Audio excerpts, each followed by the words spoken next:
کہ آپ کا تعلق بصرہ سے تھا اور آپ عربی النسل تھے. آپ کا اسم مبارک پورا نام آپ کا یوں ملتا ہے کہ احمد بن حنبل، احمد بن محمد بن حنبل بن ہلال بن اسد الشیبانی.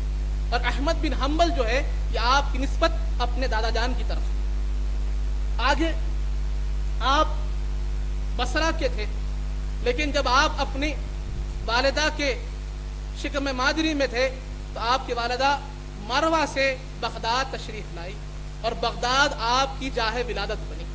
وہیں سے آپ نے علم شروع کیا اور علم کے حصول کے لیے آپ بغداد ہی میں پہلے ابتدا کی. بغداد کے سارے علماء سے آپ نے علم سیکھا. اس کے بعد بصرہ تشریف لے گئے، کوفہ گئے، یمن گئے، شام گئے. اس کے بعد پھر مکہ مکرمہ حاضر ہوئے، مدینہ منورہ حاضر ہوئے اور کئی الگ الگ مقامات پر جا کر آپ نے طلب علم کیا اور اخذ حدیث فرمایا. اس کے بعد پھر آگے بیان کیا جاتا ہے کہ آپ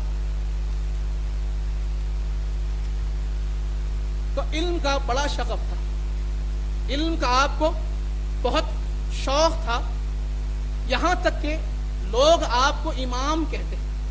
آپ کا مقام اتنا اعلیٰ ہو چکا تھا کہ لوگ آپ کو اپنا مرجع سمجھتے، آپ کے پاس اپنے مسائل کو لے کر رجوع ہوتے.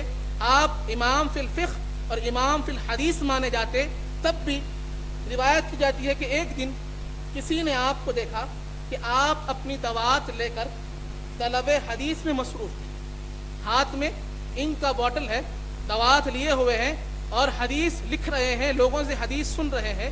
تو آ کر انہوں نے عرض کیا کہ اے امام، آپ اس مقام پر فائز ہے کہ لوگ آپ کو امام المسلمین کہتے ہیں، امام المسلمین آپ کو کہتے ہیں اور آپ علم حدیث ابھی بھی حاصل کر رہے ہیں. اس پر آپ نے فرمایا مع المحبرتی الی المخبرتی، مع المحبرتی الی المخبرتی، یہ جو میری دوات ہے یہ میرے ساتھ خبر میں چلنے والی ہے، جب تک یہ سانس چلتی رہے گی میں حدیث جمع کرتا رہوں گا. اب اس کے بعد پھر اگر امام احمد بن حنبل کو ہمیں جاننا ہے تو سب سے بہترین ہوتے ہیں ان کے معاصرین میں آپ کا کیا اثر تھا اور اکابر علماء کی نظر میں کیا ہے.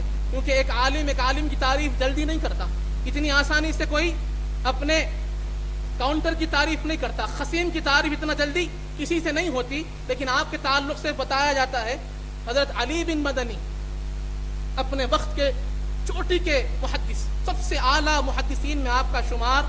آپ فرماتے ہیں اید اللہ ھذا الدین برجلین لا ثالث،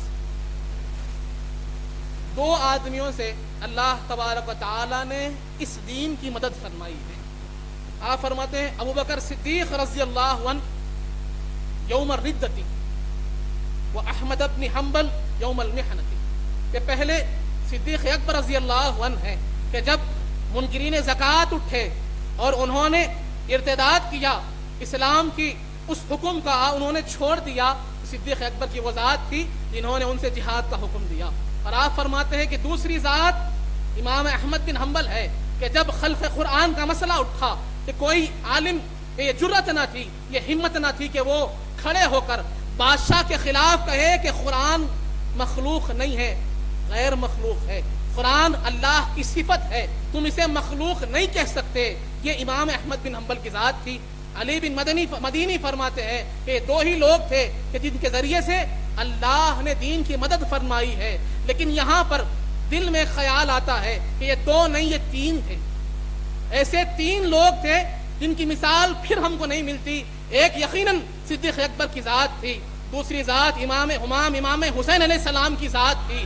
جہاں پر کوئی یزید کے خلاف بولنے کو تیار نہ تھا وہاں پر امام حمام ڈٹ کر کھڑے رہ گئے. اکابر صحابہ جہاں پر خاموش تھے، بڑے بڑے وہاں کے جو خداور لوگ تھے سب خاموش تھے، امام حمام وہاں کھڑے رہ گئے کیونکہ وہاں پر دین کو بچانا تھا. اور تیسرے ان کے غلام امام احمد بن حنبل تھے. جہاں پر ضرورت پڑی قرآن کو بچانے کی تو امام احمد بن حنبل نے اپنی جان کو پیش کر دیا. لیکن قرآن کے جو اصول ہے، قرآن کی جو بنیاد ہے، اس کو ہلنے نہ دیا.